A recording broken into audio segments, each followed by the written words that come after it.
ମୁଁ ଆଜି ଆପଣମାନଙ୍କ ମଧ୍ୟରେ ପ୍ରଭୁଙ୍କର ବାକ୍ୟ ରଖିବା ପାଇଁ ଆନନ୍ଦିତ ଅଟେ, ଖୁସି ଅଟେ। I want to share on the topic forgiving others as God has forgiven us. Brother, please repeat once again. Forgiving others as God has forgiven us. ଆମମାନଙ୍କୁ ଯେ ପ୍ରକାର ପ୍ରଭୁ କ୍ଷମା ଦେଇଛନ୍ତି ସେ ପ୍ରକାର ଆମମାନେ ଅନ୍ୟମାନଙ୍କୁ କ୍ଷମା ଦେବା ସେଇ ବିଷୟରେ ମୁଁ ଆଜି ଆପଣମାନଙ୍କୁ କହିବାକୁ ଚାହେଁ। There are many people who have done harm to us in the past. ଆମମାନଙ୍କ ଜୀବନରେ ଅନେକ ଲୋକ ଆମମାନଙ୍କର ଜୀବନ ଅନେକ ଦୁଃଖ ବା ଆମମାନଙ୍କୁ କଷ୍ଟ ଦେଇଅଛନ୍ତି ଅତୀତରେ। Some people might have humiliated us. Some people might have cheated us.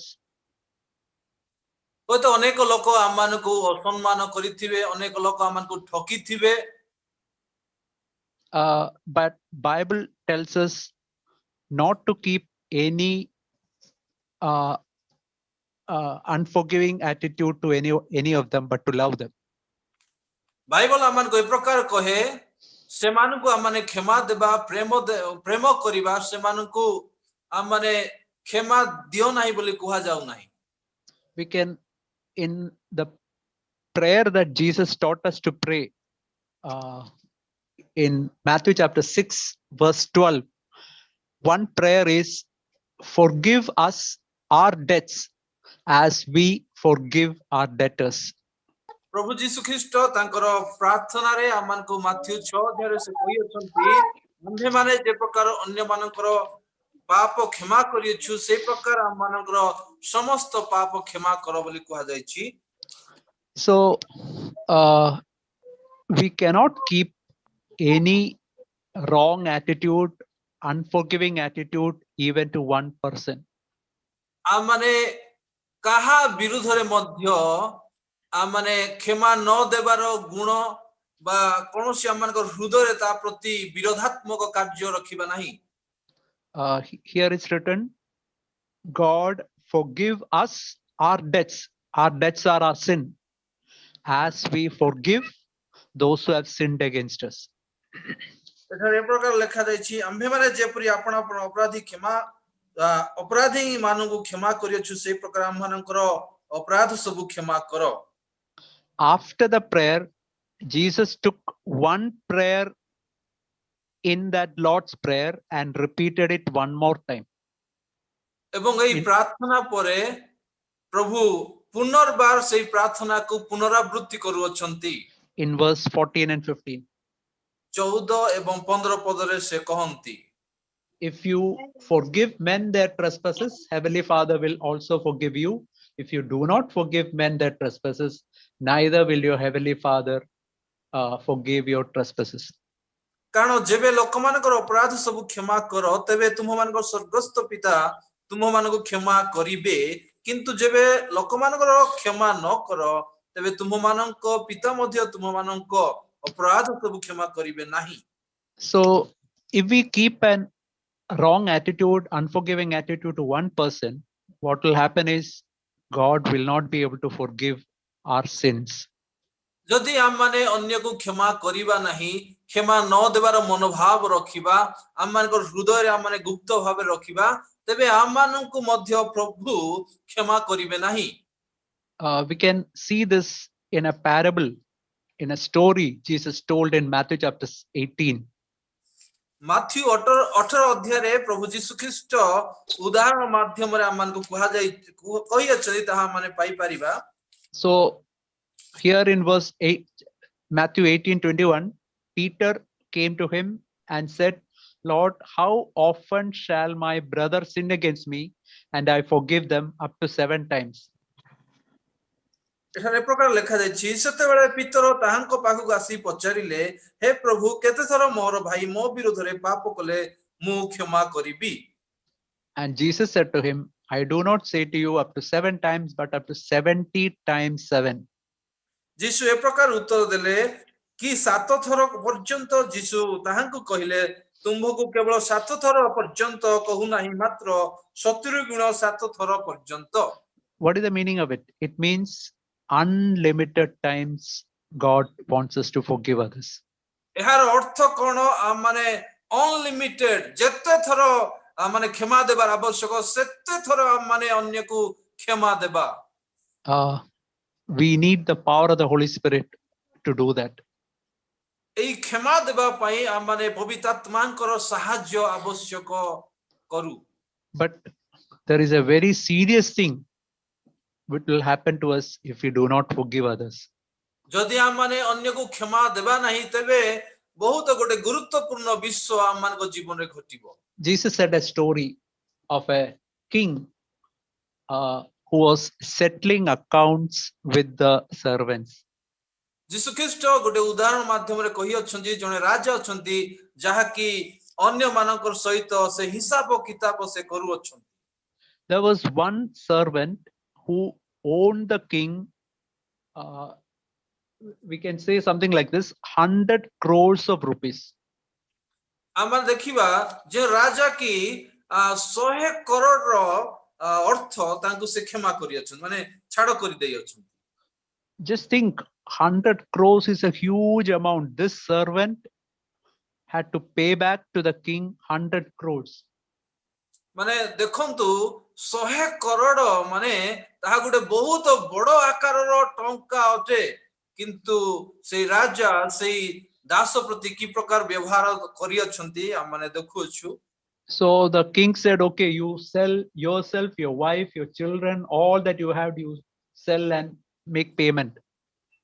ଏବଂ ସେଇ ରାଜା ସେଇ ଦାସଙ୍କୁ କହିଲେ ତୁମେ ସମସ୍ତ ନିଜର ଧନ ସମ୍ପତ୍ତି ନିଜର ସ୍ତ୍ରୀ ଯାହା କିଛି ତୁମର ସମ୍ପତ୍ତି ଅଛି ବିକ୍ରି କରିକି ମତେ ତାହା ପରିଶୋଧ କର ବୋଲି The servant fell down at king's feet and said, please forgive me.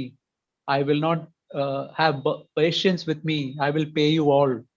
It is not possible to pay at all, but he said, I'll pay you all.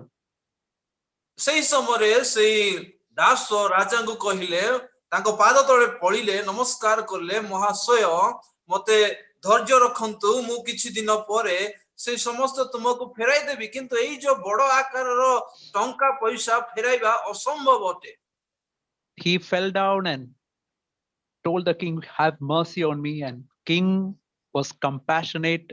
He forgave the entire 100 crores. ଏବଂ ସେଇ ଦାସ ଯେତେବେଳେ ତାଙ୍କୁ କହୁଅଛନ୍ତି ମତେ ଦୟା କରନ୍ତୁ ମତେ ସମୟ ଦିଅନ୍ତୁ ସେଇ ସମୟରେ ସେଇ ରାଜା ତାଙ୍କୁ ଦୟା କଲେ ଏବଂ ସେଇ ସମସ୍ତ ଅର୍ଥ ଛାଡ଼ କଲେ That king is the picture of God. God has forgiven us millions and millions and millions of sins.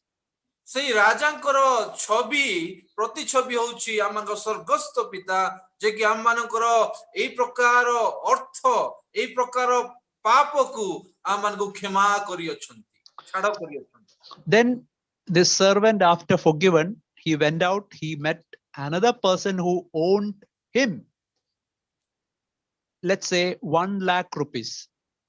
ଏବଂ ସେଇ ଦାସ କ୍ଷମା ପ୍ରାପ୍ତ ହୋଇଥିବା ଦାସ ଅନ୍ୟ ଜଣ ଦାସଙ୍କୁ ସେ ଭେଟିଲେ ଏବଂ ଯେ କି ଗୋଟେ ମାନେ ଲକ୍ଷେ ଟଙ୍କା ତାଙ୍କୁ ଧାର ନେଇ ଅଛନ୍ତି So it was only 1 lakh. 1 lakh is a big amount, but nothing compared to 100 crores.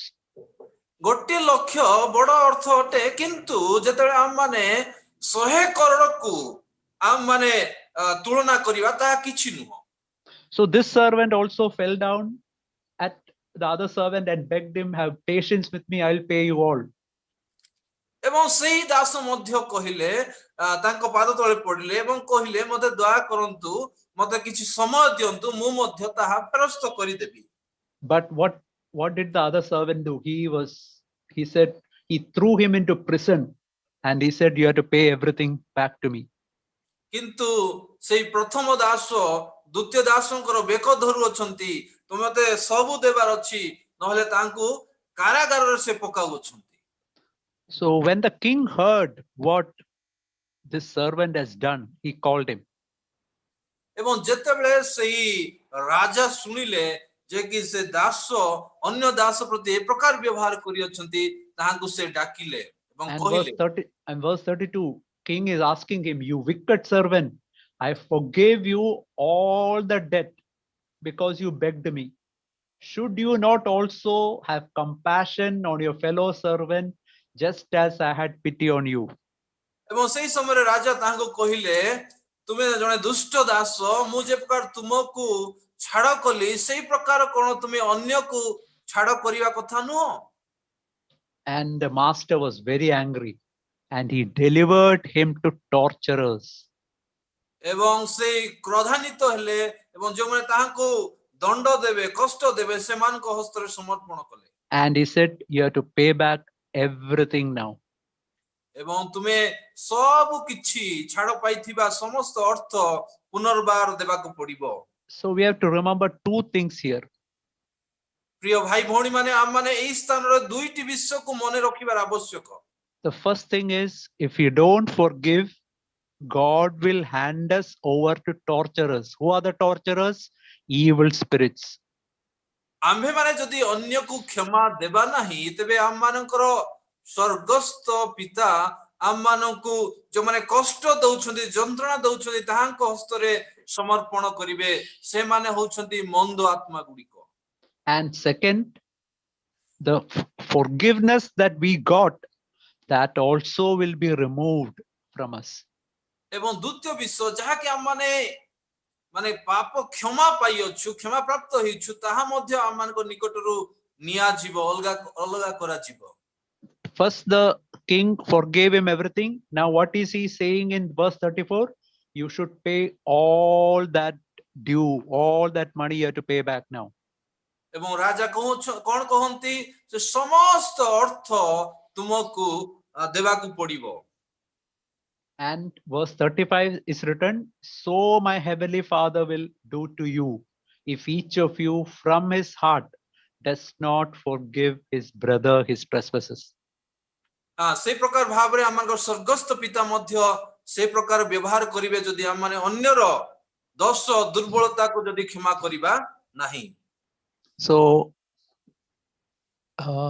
when we really meet a person who has done bad to us, we find it difficult to forgive. ଆମେ ଯେତେବେଳେ ଆମମାନଙ୍କ ବିରୁଦ୍ଧରେ କିଛି ଜଣେ ଭାଇ ଆମମାନଙ୍କୁ ବା ଭଉଣୀ ଆଘାତ ଦେଇଛି କଷ୍ଟ ଦେଇଛି ତାହାଙ୍କୁ କ୍ଷମା ଦେବା ପାଇଁ ପ୍ରକୃତରେ ଆମମାନଙ୍କୁ କଷ୍ଟ ହେଇଥାଏ। But we have to remember God has forgiven millions and millions of sins to us. କିନ୍ତୁ ଆମମାନେ ମନେ ରଖିବାର ଅଛି ଆମମାନଙ୍କ ସ୍ୱର୍ଗସ୍ଥ ପିତା ଆମମାନଙ୍କର ସକଳ ଅପରାଧ ମାନେ କ୍ରୋଡ଼ ଅପରାଧ ଆମମାନଙ୍କୁ ସେ କ୍ଷମା କରିଅଛନ୍ତି। We can see in the life of Jesus two examples. ଆମମାନେ ଯୀଶୁ ଖ୍ରୀଷ୍ଟଙ୍କ ଜୀବନ ଦ୍ୱାରା ଆମମାନେ ଶିଖି ପାରିବା ଉଦାହରଣ ସ୍ୱରୂପ। One is Matthew 12:24. ମାଥ୍ୟୁ 12:24 ପଦରେ ଆମମାନେ ପାଇବା। We can see the Pharisees told that Jesus is casting out demons by Beelzebub. Beelzebub is the ruler of demons. ଏଠାରେ ଫାରସୀ ମାନେ ଯୀଶୁଙ୍କୁ କହିଲେ ଆଉ ଯୀଶୁ ଖ୍ରୀଷ୍ଟ ଭୂତପତି ବାଲଜିବୁର ସାହାଯ୍ୟରେ ଭୂତମାନଙ୍କୁ ସେ ଛଡ଼ାନ୍ତି। They are actually telling that Jesus is under the influence of demons. ସେମାନେ କହିବାର ଅର୍ଥ ଏହା ଯେ ଯୀଶୁ ଖ୍ରୀଷ୍ଟ ବାଲଜିବୁଲ ସେ ଭୂତମାନଙ୍କର ଅଧୀନରେ ସେ ଅଛନ୍ତି। But we can see what Jesus said to them in verse 32. Anyone who speaks a word against the Son of Man is Jesus Christ, it will be forgiven him. But don't speak anything against the Holy Spirit, Jesus said. 32 ପଦରେ ପ୍ରକାର ଆଉ ଯେ କେହି ମନୁଷ୍ୟ ପୁତ୍ରଙ୍କ ବିରୁଦ୍ଧରେ କଥା କହିବ ତାହାଙ୍କୁ କ୍ଷମା ଦିଆଯିବ। ମନୁଷ୍ୟ ପୁତ୍ର ଅର୍ଥ ଯୀଶୁ ଖ୍ରୀଷ୍ଟ ମାତ୍ର ଯେ କେହି ପବିତ୍ର ଆତ୍ମାଙ୍କ ବିରୁଦ୍ଧରେ କଥା କହିବ ଇହ ଯୁଗରେ କି ପର ଯୁଗରେ ତାହାଙ୍କୁ କ୍ଷମା ଦିଆଯିବ ନାହିଁ। So Jesus said, whatever you speak against me, okay, that is forgiven. ଏହି ସମୟରେ ଯୀଶୁ ଖ୍ରୀଷ୍ଟ କହନ୍ତି ଠିକ ଅଛି ମୋ ବିରୁଦ୍ଧରେ ଯାହା କିଛି ତୁମେ କଥା କୁହ ବିରୁଦ୍ଧାତ୍ମକ କଥା କୁହ ତାହା କ୍ଷମା କରା ଦିଆଯିବ। We can also see when Jesus was being crucified in Luke chapter 23 verse 34. ଯୀଶୁ ଖ୍ରୀଷ୍ଟଙ୍କୁ ଯେତେବେଳେ କ୍ରୁଶାର୍ପିତ କରାଯାଉଥିଲା ତାହା ମଧ୍ୟ ଆମେ ଦେଖିବାକୁ ପାଇବା ଲୁକ 23 ର They were Luke 23:34, they were putting nails into the hand of Jesus and they were crucifying Jesus, what did Jesus say? Father, forgive them, for they do not know what they do. ଯୀଶୁ ଖ୍ରୀଷ୍ଟଙ୍କୁ ଯେତେବେଳେ କ୍ରୁଶାର୍ପିତ କରାଯାଉଛି, କଣ୍ଟା ବିଧ କରାଯାଉଛି, ସେହି ସମୟରେ 34 ପଦରେ ଏ ପ୍ରକାର ସେ କହନ୍ତି, ସେତେବେଳେ ଯୀଶୁ କହିଲେ, ପିତ ଏମାନଙ୍କୁ କ୍ଷମା କର, କାରଣ ଏମାନେ କଣ କରୁଅଛନ୍ତି ତାହା ଜାଣନ୍ତି ନାହିଁ। Just think, Jesus said, they do not know what they are doing. ଯୀଶୁ ଖ୍ରୀଷ୍ଟ କହିଲେ, ଏମାନେ ଯାହା କରୁଅଛନ୍ତି ତାହା ସେମାନେ ଜାଣନ୍ତି ନାହିଁ। They knew that Jesus was a very righteous man. Still they were doing wrong thing. ସେମାନେ ଜାଣିଥିଲେ ଯୀଶୁ ଖ୍ରୀଷ୍ଟ ଜଣେ ଧାର୍ମିକ ବ୍ୟକ୍ତି, ଯେତେ ପର୍ଯ୍ୟନ୍ତ ତାହାଙ୍କ ବିରୁଦ୍ଧରେ ସେମାନେ କାର୍ଯ୍ୟ କରୁଅଛନ୍ତି। But they never knew that they were actually crucifying the second person of Trinity. କିନ୍ତୁ ସେମାନେ ପ୍ରକୃତରେ ମାନେ ମାନେ ମାନେ ତ୍ରିଏକ ଈଶ୍ୱରଙ୍କର ଦ୍ୱିତୀୟ ଈଶ୍ୱରଙ୍କୁ ଯେ ସେମାନେ କୃଷାର୍ପଣ କରୁଅଛନ୍ତି, ସେମାନେ ଜାଣୁନାହାନ୍ତି। That was a terrible sin that they never knew the seriousness of that. ତାହା ହେଉଛି ଭୟଙ୍କର ପାପ, ତାହାର ସେ ପରିଣାମକୁ ସେମାନେ ଜାଣି ପାରୁନାହାନ୍ତି।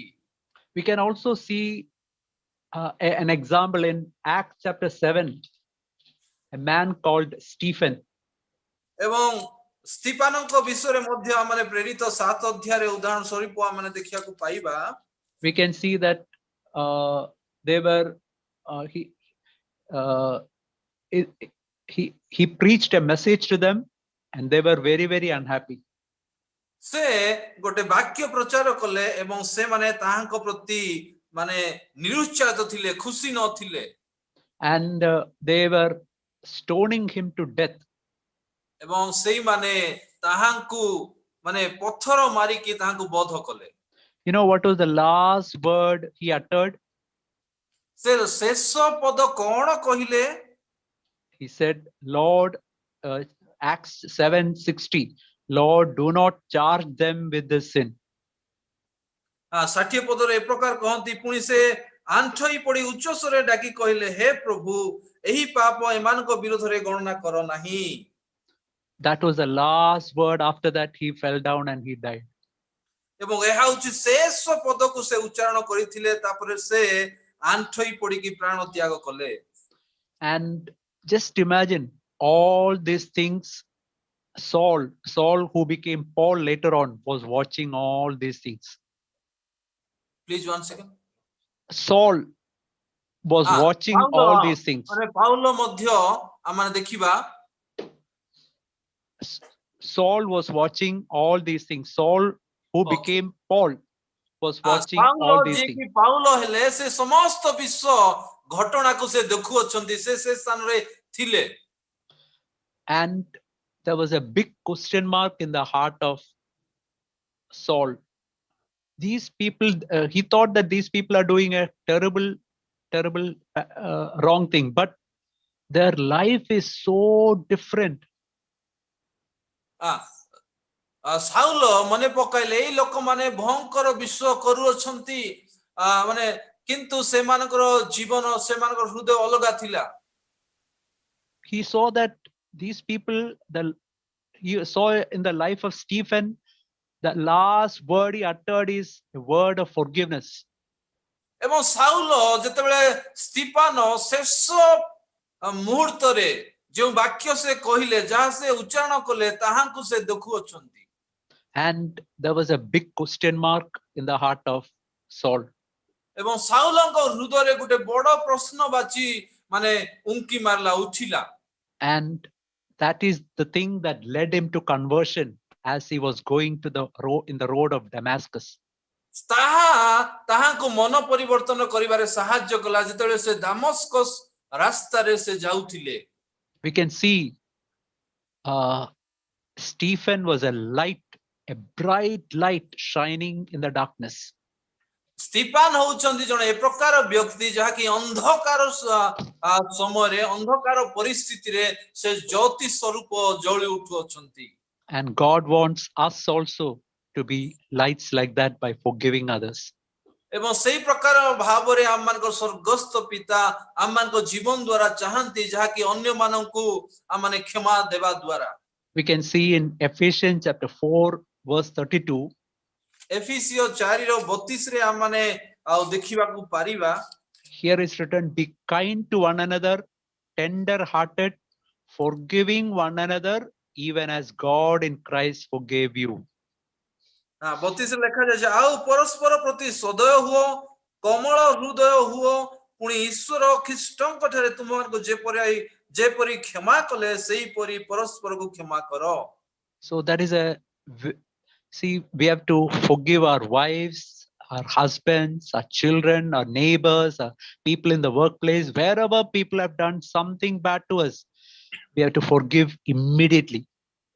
ଆମମାନଙ୍କ ଜୀବନରେ ଆମମାନେ ନିଜର ସ୍ତ୍ରୀ ପିଲାମାନେ ପଡୋଶୀ ଆମମାନଙ୍କର ସମ୍ପର୍କ ଆମମାନଙ୍କ କାର୍ଯ୍ୟସ୍ଥଳ ଯେକୌଣସି ସ୍ଥାନରେ ଯେକୌଣସି ବ୍ୟକ୍ତି ଆମମାନଙ୍କର ବିରୁଦ୍ଧରେ କିଛି ମଧ୍ୟ କରିଅଛନ୍ତି ସେ ସମସ୍ତଙ୍କୁ ଆମମାନେ କ୍ଷମା ଦେବାର ଆବଶ୍ୟକ। Imagine one cake piece is lying on the floor. You know, in many places you can see a long line of ants coming to eat that. One second, brother, I cannot hear you. If a cake piece, ledu piece or cake piece is lying in the floor, a long line of ants are coming to eat that. ଯଦି କୌଣସି ଗୋଟେ ମିଠା ତଳେ ପଡି ଅଛି ବା ପିଠା ପଡି ଅଛି ତେବେ ଆମେ ଦେଖିବା ଯାକି ଜନ୍ଦା ଗୁଡିକ ବହୁତ ଦୂରରୁ ସେମାନେ ଗୋଟେ ଧାଡିରେ ସେମାନେ ଆସୁଥିବେ। And just like that, if there is a unforgiving attitude in our heart, there will be a long line of evil spirits wanting to get into our heart. Yes, yes. ଯଦି ଆମମାନଙ୍କ ମଧ୍ୟରେ ଆମମାନେ କାହାକୁ କ୍ଷମା ନ ଦେବାର ମନୋଭାବ ଯଦି ଅଛି ତେବେ ସେଇ ଲମ୍ବା ଧାଡି କରିକି ଆମମାନଙ୍କର ଯାକି ମନ୍ଦ ଆତ୍ମା ଗୁଡିକ ଆସିବେ। In the same way, if husband and wife are not forgiving each other, there will be a long line of evil spirit wanting to enter into that house. ଯଦି ପରସ୍ପର ମାନେ ସ୍ୱାମୀ ଏବଂ ସ୍ତ୍ରୀ ପରସ୍ପର କ୍ଷମା ଦେବେ ନାହିଁ ତେବେ ଏଇ ମନ୍ଦ ଆତ୍ମା ଗୁଡିକ ଲମ୍ବା ହେଇକି ସେମାନଙ୍କ ମଧ୍ୟକୁ ଆସିବେ। We can see now in Luke chapter 17. ଲୁକ 17 ଅଧ୍ୟାୟରେ ଆମମାନେ ତାହାକୁ ଦେଖିବାକୁ ପାଇବା। Here, disciples asked a question to Jesus. ଏଠାରେ ଶିଷ୍ୟମାନେ ଯୀଶୁ ଖ୍ରୀଷ୍ଟଙ୍କୁ ଗୋଟେ ପ୍ରଶ୍ନ ପଚାରୁଅଛନ୍ତି। Verse 4. 4 ପଦରେ ପୁଣି ଯଦି ସେ ଦିନ ଭିତରେ 7 ଥର ତୁମ୍ଭ ବିରୁଦ୍ଧରେ ପାପ କରେ ଓ 7 ଥର ତୁମ୍ଭ ନିକଟକୁ ଫେରି ଆସେ ମୁଁ ମନ ପରିବର୍ତ୍ତନ କରିଅଛି ବୋଲି କହେ ତେବେ ତାହାଙ୍କୁ କ୍ଷମା କର। So just imagine one person is doing something evil 7 times in one day, and again he is coming back and saying, please forgive me, please forgive me. Jesus said, please forgive him.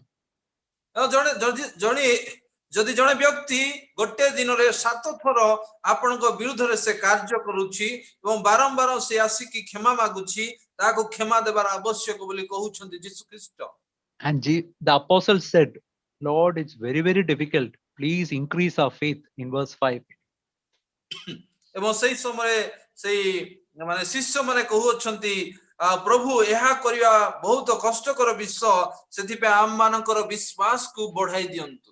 But Jesus said in verse 6, he said, if you have faith as a mustard seed, you can say to this mulberry tree, be pulled up by roots and be planted in the sea, and it would obey you. Verse 6. 6 ପଦରେ ପ୍ରଭୁ କହିଲେ ଯଦି ଗୋଟିଏ ସରିଷ ଦାନା ପରି ତୁମମାନଙ୍କର ବିଶ୍ୱାସ ଥାଏ ତାହେଲେ ଏହି ତୁଟ କଳି ଗଛକୁ ତୁ ସମୂହେ ଉପଡ଼ାଇ ଯାଇ ସମୁଦ୍ରରେ ରୋପିତ ହେ ବୋଲି କହିଲେ ତାହା ତୁମମାନଙ୍କର ଆଜ୍ଞା ମାନିବ।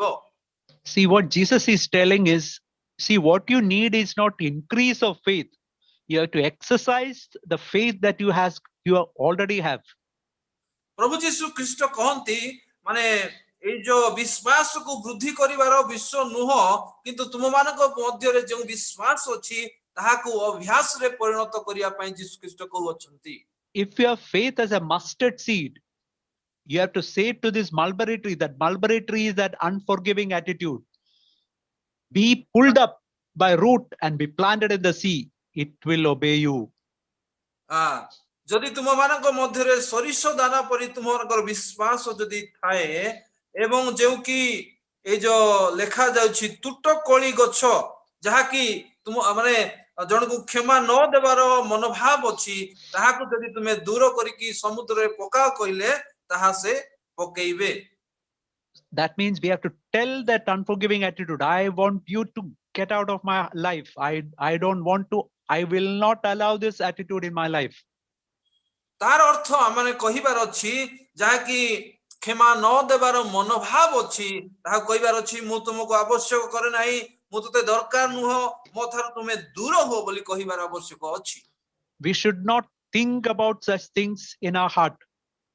ଆମମାନେ ଅନ୍ୟକୁ କ୍ଷମା ନ ଦେବା ପାଇଁ କାହାକୁ ମଧ୍ୟ ଆମମାନଙ୍କ ହୃଦୟରେ ଚିନ୍ତା କରିବା ନାହିଁ। We have to look to God and say, Lord, please help me. I want to completely remove this attitude from my life. ମାନେ ପ୍ରାର୍ଥନା ସହ ପ୍ରଭୁଙ୍କୁ କହିବାର ଅଛି, ପ୍ରଭୁ ମୋତେ ସାହାଯ୍ୟ କରନ୍ତୁ ଯାହାକି କ୍ଷମା ନ ଦେବାର ମନୋଭାବ ମୋ ଠାରୁ ତୁମେ ଦୂର କର। And if we really cry to God, God will really, I know in my own life, God has removed such attitudes from our life. ଏହା ପ୍ରକୃତରେ କଷ୍ଟକର ବିଷୟ, କିନ୍ତୁ ଯେତେବେଳେ ଆମେ କ୍ରନ୍ଦନ କରିବା କହିବା ଏବଂ ମୋ ଜୀବନରେ ମଧ୍ୟ ପ୍ରଭୁ ଏ ପ୍ରକାର କାର୍ଯ୍ୟ କରିଅଛନ୍ତି।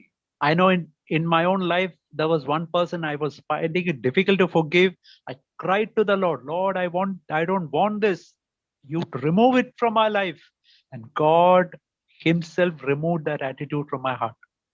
ମୁଁ ମଧ୍ୟ ଜଣଙ୍କ ସହିତ କଳି କରିଥିଲି, ତାହାଙ୍କ ସହିତ ଝଗଡ଼ା ହେଇଥିଲି, ତାହାଙ୍କୁ କ୍ଷମା ଦେବା ମୋ ପାଇଁ ବହୁତ କଷ୍ଟକର ବିଷୟ ଥିଲା ଏବଂ ମୁଁ ପ୍ରଭୁଙ୍କ ଠାରେ କାନ୍ଦିଲି, ପ୍ରଭୁ ଏହାକୁ ମୁଁ ଚାହେଁ ନାହିଁ, ମାନେ କ୍ଷମା ନ ଦେବା ପାଇଁ ମୁଁ ଇଚ୍ଛା କରୁଛି କିନ୍ତୁ କଷ୍ଟ ହେଉଛି, କିନ୍ତୁ ପ୍ରଭୁ ମୋତେ ସାହାଯ୍ୟ କଲେ ତାହାଙ୍କୁ କ୍ଷମା ଦେବା ପାଇଁ।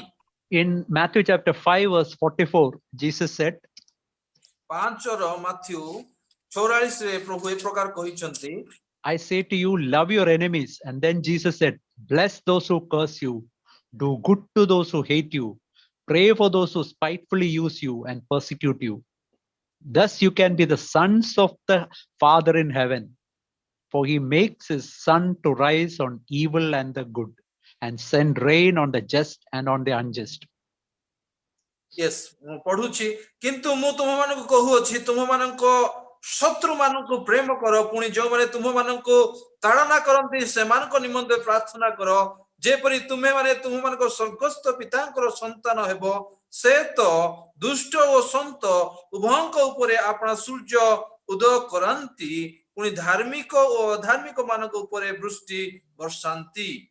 Jesus said, if you love those who love you, that even tax gatherers are doing that. ଯଦି ଯୀଶୁ କହନ୍ତି ଯଦି ତୁମେ ମାନେ ଯେଉଁମାନେ ତୁମକୁ ପ୍ରେମ କରନ୍ତି ସେମାନଙ୍କୁ ଯଦି ତୁମେ ପ୍ରେମ କର ତାହା ତ ଏଇ କରଗ୍ରାହୀ ମାନେ ମଧ୍ୟ କରୁଅଛନ୍ତି।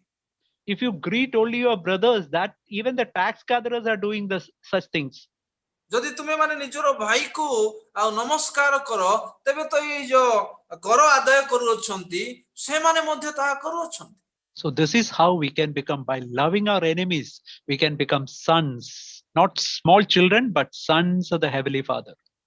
ଯଦି ଆମମାନେ ଅନ୍ୟକୁ କ୍ଷମା କରୁଛୁ ତେବେ ଆମମାନେ ସ୍ୱର୍ଗସ୍ଥ ପିତାଙ୍କର ସନ୍ତାନ ହଉଛୁ, ପିଲାମାନେ ନୁହଁ, ଛୋଟ ପିଲା ନୁହଁ, ଆମେ ତାଙ୍କର ସନ୍ତାନ ହେଇପାରୁଛୁ। So let's really cry out to God, Lord, I want this attitude from today onwards in my life. ଆସନ୍ତୁ ଆମମାନେ ପିତାଙ୍କ ଠାରେ କାନ୍ଦିବା, ପ୍ରଭୁ ମୁଁ ଅନ୍ୟକୁ କ୍ଷମା ଦେବାର ମନୋଭାବ ରଖିବାକୁ ଚାହେଁ, ମୋତେ ତୁମେ ସାହାଯ୍ୟ କର ବୋଲି। I want to tell you a story now. ମୁଁ ଗୋଟେ ଆପଣମାନଙ୍କ ମଧ୍ୟରେ କାହାଣୀ କହିବାକୁ ଚାହେଁ। There were two shopkeepers in a village, and they were in great enmity to one another. ହଁ, ଗୋଟେ ଦୋକାନରେ ଦୁଇ ଜଣ ବିକ୍ରି କରୁଥିବା ବ୍ୟକ୍ତି ମାନେ ଥିଲେ ଯାହାକି ସେମାନେ ପରସ୍ପର ସହିତ ବହୁତ ଶତ୍ରୁତା ରଖିଥିଲେ। One day, one shopkeeper became a believer. ଏବଂ ଦିନେ ସେଇ ଯୋଉ ଦୋକାନୀ ବିଶ୍ୱାସୀରେ ପରିଣତ ହେଲେ, ବିଶ୍ୱାସ କଲେ। And he came to the church. ଏବଂ ସେ ଚର୍ଚ୍ଚକୁ ଆସିଲେ। And he heard the pastor preaching on forgiving other people, as forgiving other people, otherwise Jesus will not forgive our sins. ସେଇ ଦୋକାନୀ ମଣ୍ଡଳୀକୁ ଆସିଲା ପରେ ପାଳକ ଯେତେବେଳେ ପ୍ରଚାର କରୁଥିଲେ परस्परକୁ क्षमा देबार अछि क्षमा न देले आमानको स्वर्गस्थ पिता आमानको क्षमा करिवे नाही सेही विषୟରେ से दिन शुणिला So after the meeting, he came to the pastor and said, "See, this is what for many years I am in enmity with that other shopkeeper." ଏବଂ ସେଇ ବ୍ୟକ୍ତି ଆସିକି ପାଳଙ୍କୁ କହିଲା ଅନେକ ଦିନ ହେଲା ଅନେକ ବର୍ଷ ହେଲା ମୁଁ ତାହାଙ୍କ ସହିତ ଶତ୍ରୁତା ରଖିଛି ଅନ୍ୟ ସହିତ So the pastor said, "Okay, I will tell you what to do from now onwards." କିନ୍ତୁ ପାଳକ କହିଲେ ଠିକ ଅଛି ମୁଁ ଆଜି ତୁମକୁ କହିବି ତୁମେ ଆଜି ଠାରୁ କଣ କରିବ ତାହା ମୁଁ ଆପଣଙ୍କୁ ଜଣେଇବି See, sometimes many customers come to your shop, and sometimes certain things are not in your shop. ଅନେକ ସମୟରେ ଅନେକ ମାନେ ମାନେ କିଣିବା ପାଇଁ ସେମାନେ ଆସିଥାନ୍ତି କିନ୍ତୁ ତୁମମାନଙ୍କ ଦୋକାନରେ କିଛି ଅନ୍ୟ କିଛି ନଥାଏ ଯାହା So ସେମାନେ ମାଗିଥାନ୍ତି when one thing is not there in your shop, you direct that person to the other shopkeeper who is at enmity with you. You tell him, you go to that shop and buy. ଏବଂ ଯେତେବେଳେ ତୁମମାନଙ୍କ ମଧ୍ୟରେ ସେଇ ଜିନିଷ ନଥାଏ ତୁମେ କହିଥାଅ ତୁମେ ସେଇ ଦୋକାନୀ ନିକଟକୁ ଯାଅ ତାହାଠାରେ ତୁମେ ପାଇବ So actually next day onwards, the other shopkeeper said many customers are coming from the other shop to buy things which are not in the other shop. କିନ୍ତୁ ସେଇ ସମୟରେ ଅନ୍ୟ ଦୋକାନ ଠାରେ ଯାହାକି ନଥାଏ ତାହାକୁ କିଣିବା ନିମନ୍ତେ ଅନେକ ଗ୍ରାହକ ମାନେ ଯାଆନ୍ତି So what the other shopkeeper began to do, he began to send some other customers to his shop to get things which are not there in his shop. ଏବଂ ଯେତେବେଳେ ସେଇ ଦୋକାନରେ ନଥାଏ ସେଇ ସମୟରେ ନିଜ ଦୋକାନ ନିମନ୍ତେ ସେମାନେ ମାନେ ଯିବା ପାଇଁ କହିଥାନ୍ତି And like that enmity stopped. They became very good friends. ଆଉ ସେଇ ପ୍ରକାର ଭାବରେ ମାନେ ଶତ୍ରୁତା ମାନେ ଲୋପ ପାଇଲା ନଷ୍ଟ ହେଲା ତାପରେ ସେମାନେ ମିତ୍ରତାରେ ପରିଣତ ହେଲେ That is what we read in verse 44. Do good to those who hate you. ତାହା ହିଁ ଆମମାନେ ପଢିଲୁ ଯାହାକି ଯେଉଁମାନେ ଆମମାନଙ୍କର ବିରୋଧରେ କାମ କରନ୍ତି ସେମାନଙ୍କୁ ପ୍ରେମ କରିବା ନିମନ୍ତେ Last, I just want to show you one verse and stop. ଶେଷ ପଦ ଆପଣମାନଙ୍କୁ ଗୋଟେ ଦେଖାଇଲା ପରେ ମୁଁ ବନ୍ଦ କରିବାକୁ ଚାହେଁ Romans 12, ରୋମିଓ 12 ଅଧ୍ୟାୟରେ ଆମମାନେ ପାଇବା verse 19, 20 and 21. 19, 20 ଏବଂ 21 ପଦ yes Can I read? Beloved, yeah, you can read, brother. yeah 19 19, 20, 21. हे प्रिय माने तुम्हें माने निजे निजे प्रतिशोध नियो नहीं किंतु क्रोध ପାଇଁ ସ୍ଥାନ ଛାଡ଼ି ଦିଅ କାରଣ ଲେଖା ଅଛି ପ୍ରଭୁ କହନ୍ତି ପ୍ରତିଶୋଧ ନେବା ଆମ୍ଭର ଅଧିକାର ଆମ୍ଭେ ପ୍ରତିଫଳ ଦେବା ବରଂ ଯଦି ତୁମ୍ଭର ଶତ୍ରୁ କ୍ଷୁଧିତ ତେବେ ତାହାଙ୍କୁ ଭୋଜନ କରାଅ ଯଦି ସେ ତୃଷିତ ତାହାଙ୍କୁ ପାନ କରାଅ କାରଣ ଏହିପରି କଲେ ତୁମ୍ଭେ ତାର ମସ୍ତକ ଉପରେ ଜ୍ୱଳନ୍ତ ଅଙ୍ଗାର ଗଦା କରିବ କୁକ୍ରିୟାରେ ପରାଜିତ ନ ହୋଇ ସୁକ୍ରିୟାରେ କୁକ୍ରିୟାକୁ ପରାଜୟ କର See, we know that glory and honor belongs to God. ଆମେ ଜାଣୁଛୁ ଯାହାକି ଗୌରବ ଏବଂ ସମ୍ମାନ ପ୍ରଭୁଙ୍କର ଅଟେ Praise and thanksgiving, worship all belong to God. ଏବଂ ଯାହାକି ଧନ୍ୟବାଦ ପ୍ରଶଂସା ସମ୍ଭ୍ରମ ସବୁ ତାହାଙ୍କର ଅଟେ But it's written in verse 19, vengeance belongs to God. It does not belong to us. କିନ୍ତୁ ଏହା ଲେଖା ଅଛି ପ୍ରତିଶୋଧ ନିଅ ନାହିଁ ପ୍ରତିଶୋଧ ନେବାର କାର୍ଯ୍ୟ ପ୍ରଭୁଙ୍କର ଅଟେ Jesus said, vengeance is mine, I will repay. ଏବଂ ସେ କହନ୍ତି ପ୍ରତିଫଳ ଆମ୍ଭେ ଦେବା କାରଣ ଲେଖା ଅଛି ପ୍ରଭୁ କହନ୍ତି ପ୍ରତିଶୋଧ ନେବା ଆମ୍ଭର ଅଧିକାର ଆମ୍ଭେ ପ୍ରତିଫଳ ଦେବା What we have to do? We have to do good to our people who hate us. ଆମେ କଣ କରିବା ଯେଉଁମାନେ ଆମମାନଙ୍କୁ ଘୃଣା କରନ୍ତି ସେମାନଙ୍କ ପ୍ରତି ଆମେ ଭଲ କାର୍ଯ୍ୟ କରିବା That is how we can overcome evil, by doing good. ସେଇ ପ୍ରକାର ଭାବରେ ସେଇ ପ୍ରକାର କାର୍ଯ୍ୟ କରିବା କରିବା ଦ୍ୱାରା ଆମେ ଏଇ ଯୋଉ ମନ୍ଦ ବିଶ୍ୱ ପ୍ରତି ଆମେ ବିଜୟ ଲାଭ କରୁଛୁ That is why, for doing that, God has given us the third person of Trinity, Holy Spirit in our heart. ଯାହାକି ଆମମାନେ ଏ ପ୍ରକାର ଯଦି କରିବା ଆମମାନେ ତ୍ରିଏକ ଈଶ୍ୱରଙ୍କର ତୃତୀୟ ବ୍ୟକ୍ତିତ୍ୱ ପବିତ୍ର ଆତ୍ମା ଆମମାନଙ୍କୁ ସାହାଯ୍ୟ କରିବେ। He is the helper to help us to forgive other people. ଯାହାକି ସେ ସାହାଯ୍ୟକାରୀ ଆତ୍ମା ପବିତ୍ର ଆତ୍ମା ଆମମାନଙ୍କୁ ସାହାଯ୍ୟ କରିବେ ଅନ୍ୟକୁ କ୍ଷମା ଦେବା ପାଇଁ। May God help us. ପ୍ରଭୁ ଆମମାନଙ୍କୁ ପ୍ରତ୍ୟେକଙ୍କୁ